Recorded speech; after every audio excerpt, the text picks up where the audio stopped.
Olá, meus amigos, minhas amigas, a paz de Cristo, tudo bem com vocês? Eu espero que sim, que o amor de Deus, a graça de Deus venha sobre a vida de todos vocês. Eu tenho uma mensagem do coração de Deus para nossas vidas que está em 2 Reis, capítulo 2, versículo 1 até o 20, você pode ler. E nós vamos tirar algumas lições desse texto. Vamos aqui começar com uma pequena introdução. Segundo então narra o texto de 2 Reis, capítulo 2, versículo 1, o Senhor estava prestes a elevar Elias em um redemoinho até os céus, quando ele partiu para Gilgal com o profeta Eliseu. E aconteceu que, chegando os dois a Gilgal, disse o profeta Elias ao profeta Eliseu: fica-te aqui, porque eu vou a Betel. O profeta Eliseu responde ao profeta Elias: vive o Senhor, vive a tua alma, que não te deixarei.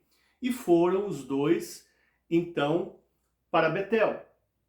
E a primeira lição que eu aprendo aqui: focado no propósito. Perceba que o profeta Eliseu era focado no desígnio de Deus para a sua vida, pois ele não desgruda do profeta Elias, que era o seu mentor espiritual. E eu quero lembrar também que Gilgal significa lugar de formação de profetas, lugar de sacrifícios. Aqui então eu chego a uma conclusão. Será que o profeta Elias achava que o profeta Eliseu não tinha sacrificado a sua vida ao máximo ainda? Será que o profeta Elias achava que o profeta Eliseu não tinha ainda se formado um profeta? Será que o profeta Elias achava que o caráter do profeta Eliseu não tinha ainda sido forjado? Eu digo isso com propriedade, porque se você ler o texto um pouco à frente, quando o profeta Eliseu pede para o profeta Elias a porção dobrada de seu espírito, o profeta Elias lhe responde: coisa dura pedistes. Se me vires quando fores tomar de ti, a porção dobrada será tua. Se não me vires quando fores tomar de ti, a porção dobrada não será sua. Ou seja, o que o profeta Elias está dizendo para o profeta Eliseu? Você tem bala na agulha realmente aí para me substituir? Você realmente se acha qualificado espiritualmente para tomar o meu lugar? Você realmente se acha refinado para estar na minha posição? Era isso que o profeta Elias estava tentando dizer para o profeta Eliseu. Você está preparado para ter mais lutas espirituais do que eu tive no meu ministério, profeta Eliseu? Veja que o profeta Elias não alisa o profeta Eliseu quando ele quer ser mais usado do que ele ali percebe uma vaidade, ele percebe ali uma certa ambição, mas também ele não poda ele. Também ele não o limita, como muitos líderes fazem hoje nas igrejas, quando vêm muitos de seus discípulos crescendo, se expandindo, alcançando outros níveis e patamares até mais altos do que eles alcançaram. O que eles fazem? Eles podam, eles limitam, eles censuram, eles tiram de cena. O profeta Elias não faz isso com o profeta Eliseu. Ele realmente acha ousado o seu pedido. E o que ele faz então? Ele lança um desafio. Se você me vires quando eu for tomado, aí então você recebe a porção dobrada. Se você não me vires quando eu for tomado, então você não recebe a porção dobrada. Em outras palavras, profeta Eliseu, se você continuar focado em mim, focado no teu propósito, focado no teu desígnio, se você continuar se espelhando em mim, aprendendo comigo, sendo humilde, aí então quando eu for arrebatado, você vai receber a porção dobrada. Agora, se você começar a desfocar, se você começar a ficar desligado, se você começar a se distrair com o sistema, se você começar a realmente a não ficar focado no propósito de Deus para a sua vida, quando eu for arrebatado, você não vai receber a porção dobrada, você não vai ter o sonho realizado, você realmente não vai ter o que você almeja. Então eu aprendo aqui que para ser um profeta genuíno, uma profetisa genuína, nós temos que aceitar os desafios da vida. Nós temos que aceitar os vales profundos, os desertos. Nós temos que aceitar sermos confrontados, ajustados, refinados, moldados em nosso caráter. Foi isso que o profeta Elias propôs para o profeta Eliseu. E muitas das vezes o propósito de Deus vai se cumprir em nossas vidas. Mas muitas das vezes o nosso propósito, o nosso desígnio vai nos custar tudo. O desígnio de Paulo custou-lhe, olha aqui, todo o seu prestígio, a sua saúde física e a sua saúde emocional. Pode ver em Filipenses 3, 5, 7. O desígnio de José custou-lhe cisterna, custou-lhe anos de sofrimento, custou-lhe cárcere, custou-lhe difâmia. O desígnio de José custou-lhe muita dor. O desígnio de Sadraque, Mesaque e Abednego custou-lhes a fornalha de fogo. O desígnio de Daniel custou-lhe a cova dos leões. O teu desígnio, na maioria das vezes, vai custar-lhe tudo. O desígnio de Abraão custou-lhe o seu conforto, o seu lar. Ele teve que deixar a sua parentela. O seu desígnio, muitas das vezes, vai custar-lhe tudo. E o seu desígnio, muitas das vezes, vai parecer ser insignificante. Vai ter fases da sua vida que você vai achar insignificante o seu desígnio. Então aqui o profeta Eliseu não aceita ficar em Gilgal, que é a formação de profetas. Ele se acha qualificado, ele realmente se acha moldado, ele se acha então aperfeiçoado. E o que ele faz? Ele vai até a Betel, ele sai de Gilgal e vai até Betel, acompanhando o profeta Elias. E Betel significa o quê? Casa de Deus. E o que eu aprendo aqui é algo muito interessante. O propósito de Deus para nossas vidas está ligado a Betel, está ligado à casa de Deus, está ligado à igreja. Porque muitas das vezes existem homens e mulheres de Deus que vivem pregando a palavra, que vivem louvando, os levitas vivem louvando, os pregadores vivem pregando, mas muitas das vezes, quando você se depara com um deles ou uma delas, você diz, onde você congrega? Eles dizem assim, hã? Quando eles dizem hã, é porque eles estão querendo ganhar tempo para tentar responder para você, porque não congregam em lugar nenhum. E nós temos que estar, como está escrito lá em João 15, 5, eu sou a videira, vós as varas, aquele que está em mim e eu nele dá muito frutos, porque sem mim nada podereis fazer. Nós temos que estar ligados na videira. Nós temos que congregar, Hebreus 11, 25, e não deixando a vossa congregação, como é o costume de alguns, antes admoestando-vos uns aos outros, quanto mais que se vê que se chega aquele grande dia. Os verdadeiros homens de Deus, mulheres de Deus, profetas de Deus, profetisas de Deus, eles passaram por Gilgal. Eles passaram ali pela formação de profetas, sacrifícios de profetas. Eles se formaram realmente e eles congregam. Eles têm um lugar onde eles vão ali serem renovados. Eles têm um lugar ali onde eles têm os seus irmãos, suas irmãs em Cristo, que eles adoram Deus juntos naquele lugar. Nós temos que buscar a Deus, nós temos que ter a nossa congregação, o nosso povo também. Temos que estar ligado à videira. E a segunda lição que eu aprendo aqui, não esquecendo das suas origens. Veja só que em seguida o profeta Elias propõe ao profeta Eliseu que ele ficasse em Betel, que ele iria a Jericó.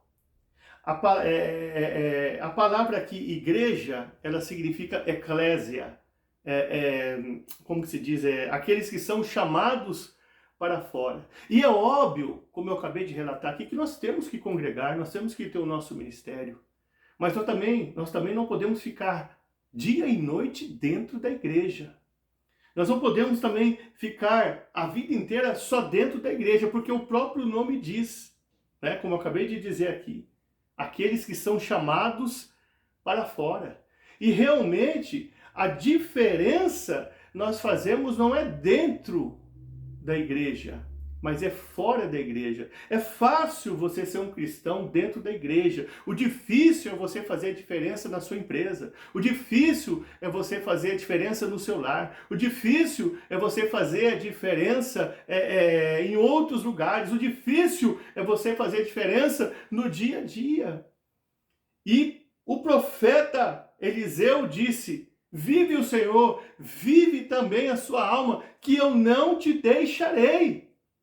Ou seja, ele não quer ficar em Betel. Ele sabe que ele foi forjado lá em Gilgal. Ele foi ali realmente moído, refinado. E ele sabe que é bom também estar ligado à casa de Deus, estar indo à casa de Deus. Mas ele sabe também que o propósito de Deus não é que nós ficamos só dentro da casa de Deus, somente em Betel. Ele foi forjado e foi formado o seu caráter para ele ir para fora e fazer a diferença lá fora. Então ele diz para o profeta Elias: vive o Senhor, vive a tua alma, que eu não te deixarei. Você está focado no teu propósito? Você está focado no teu desígnio? Você está colado no teu mentor? Você está colado em Jesus? Você está realmente buscando estar focado naquilo que Deus tem para a sua vida? Então nós vamos aqui vendo que o profeta Eliseu não aceita ficar ali em Betel, e os dois vão para Jericó. E Jericó é a cidade mais antiga do mundo. Jericó foi aquele lugar que Josué, pelo poder do Senhor, destruiu as muralhas. Jericó é o lugar que o avarento,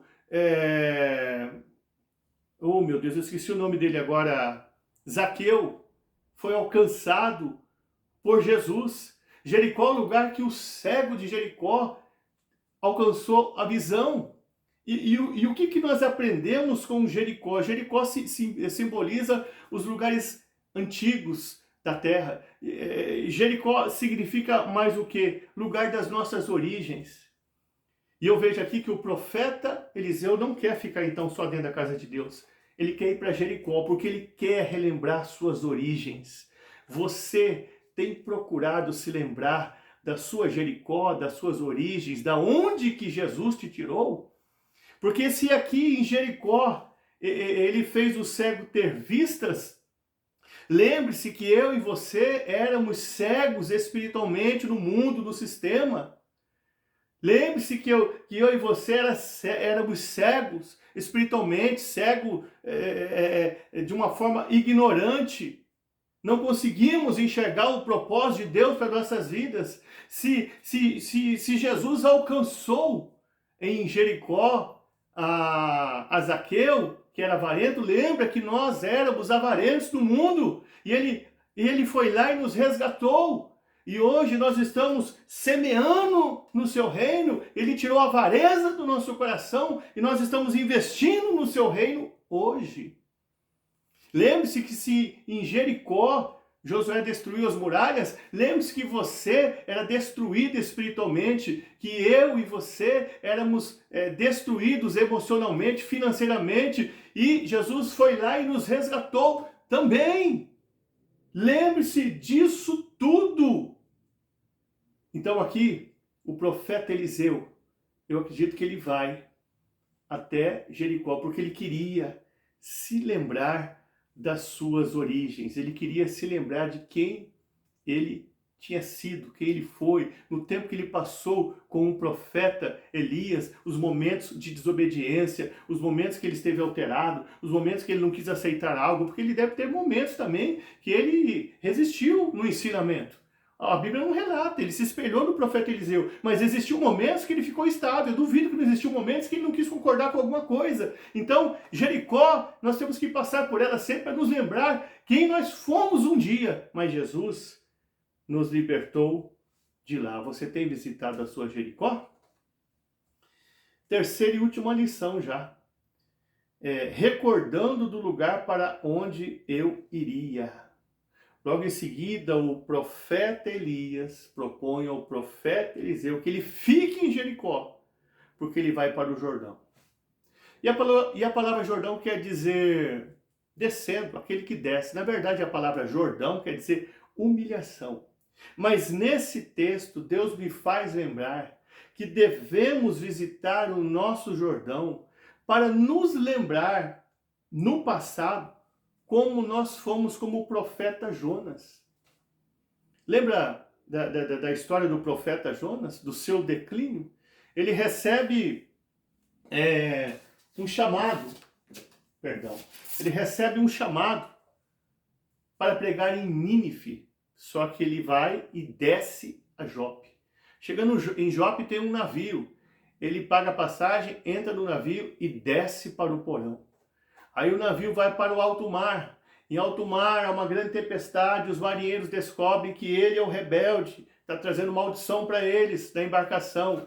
Pegam Jonas, lançam ele no fundo do mar e ele desce para o fundo do mar. Lá no fundo do mar uma baleia o traga e ele vai e ele desce para o ventre da baleia. Você está observando aqui como que Jonas foi só declinando, descendo. Da mesma forma, isto aconteceu com nós um dia no passado. Nós éramos desobedientes ao chamado divino, desobedientes à nossa missão. Nós estávamos descendo para o Hades, descendo para o inferno, descendo para o Seol, descendo para o lago de fogo, descendo para as regiões baixas da terra. Mas o Senhor, por misericórdia, um dia foi lá e nos resgatou e nos trouxe para a posição. E nós estamos aqui hoje. Você tem se lembrado do seu Jordão? Você tem se lembrado para onde você estava indo? Para onde você iria se ele não tivesse te resgatado? Jesus. Por isso que a Bíblia nos relata em João 14,6, eu sou o caminho, singular. Eu sou a verdade, singular. Eu sou a vida, singular. Ninguém chega ao Pai senão por mim. Jesus é aquele que quer nos conduzir para o céu.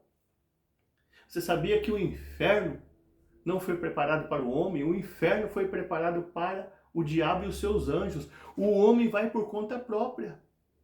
Não abre o coração para Jesus, não quer Jesus, só quer o sistema. O homem vai para lá. Parou de respirar, ou a alma sobe ou ela desce. Está vendo só? Ou sobe ou desce. Nós estávamos descendo e hoje nós estamos na presença dele. Nós estamos tendo a oportunidade de anunciar o evangelho, de pregar para as almas, ainda que muitos resistam. Ainda que muitos não queiram. Porque as religiões ditam o que temos que fazer. Jesus diz o que não devemos fazer. Então que essa mensagem fique em nossos corações. O profeta Eliseu esteve em Gilgal, formação de profetas, lugar de sacrifício. Passou por Betel, porque todo o propósito está ligado a Betel. Só que depois ele teve que ir para Jericó. Não adianta ficar só dentro da casa de Deus, igreja, quer dizer, eclésia. Retirados para fora, nós temos que sair para fora. Foi buscar suas origens em Jericó, foi saber quem ele foi. Depois, o último Jordão, descendo, aquele que desce.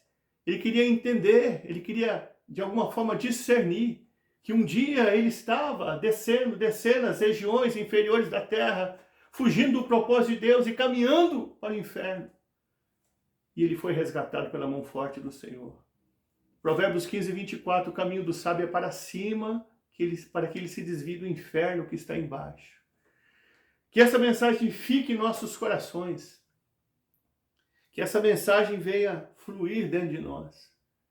Que nós venhamos ser renovados por essa mensagem. Que essa mensagem fique em nossos corações.